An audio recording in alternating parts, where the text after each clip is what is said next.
In modern popular media, we see Thor appear in many mediums, from gaming to movies and TV shows, the most anticipated being the upcoming God of War game. But who really is this famous Norse god, and why do we love him so much? Today we'll be looking at the history of Thor to learn what exactly makes him so popular, as well as some of the darker aspects not commonly portrayed in the media. Enjoy.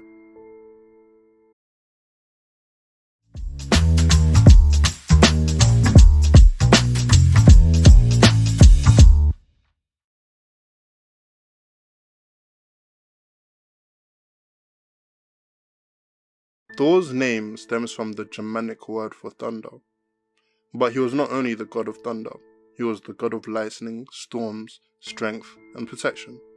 He was known to protect Midgard, the human realm, and Asgard, the realm of the gods. In the myths, Thor always used his legendary hammer, Mjölnir, and his belt of strength, which I can't pronounce but I will write in text. Modern media is accurate in depicting Thor as a god that tried to protect humanity. In fact, in many instances in Norse mythology, he's shown to be protecting humans and fighting on their behalf.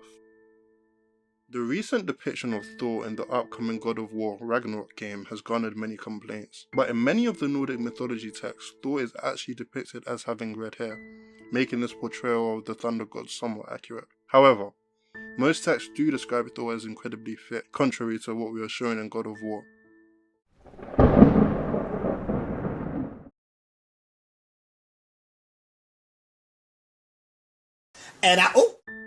I know seeing Thor in a wedding dress doesn't seem that dark, but once we delve into the actual story behind this, it's going to get a lot darker, I promise. Like many of Thor's stories, Thor's hammer Mjölnir played an important role in the story of Thor's wedding. One morning, Thor woke up without his hammer, only to find out that it had been stolen by the King of Giants. It is said that his anger after finding out that his hammer had been stolen caused the ground to shake and the sun to run away. The King of the Giants gave the gods a decision. They had to give him the goddess Freya to marry, or Mjölnir would stay lost to them, buried 6 miles under the ground. However, Freya refused to cooperate. Instead, a plan was devised to dress Thor as Freya in order to deceive the giants. Mjölnir was more than just a weapon. It was oftentimes used to sanctify marriages. So in order to sanctify the marriage between the King of the Giants and Freya, they brought out Thor's hammer. As soon as Thor obtained the hammer, he then used it to kill everybody in the wedding. The guests, the king, his older sister, and the bystanders.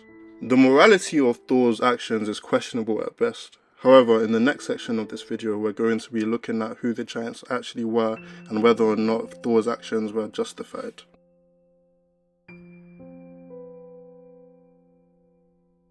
Ymir was a giant as well as the first in existence. He was the ancestor of the gods and the giants.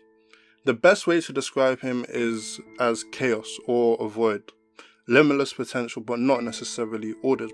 Odin and his 2 brothers ultimately killed Ymir, using his body parts to create the cosmos that we know. It didn't stop there.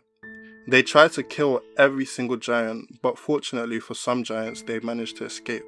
This would ultimately mean that the war between the gods and the giants may have been caused by the gods themselves and not the giants, who are frequently represented as evil. The giants were ultimately exiled from the realm of Enengard, which meant inside the fence, and lived in Uttengard, which meant outside the fence. Enengard was said to be orderly, civilized, and law-abiding, while Uttengard was said to be chaotic and wild. But it seems that it was the gods who created the idea of order and the idea of law. Is it necessarily a bad thing that the giants had no concept of that and lived the way they lived? Who is to say that the gods' idea of order is the correct idea? The line between good and evil in this situation isn't clear-cut. The giants harmed the gods and they also harmed humans. That marks the end of this video. Make sure to comment down below your thoughts about the giants, about the gods, and who was wrong or who was right.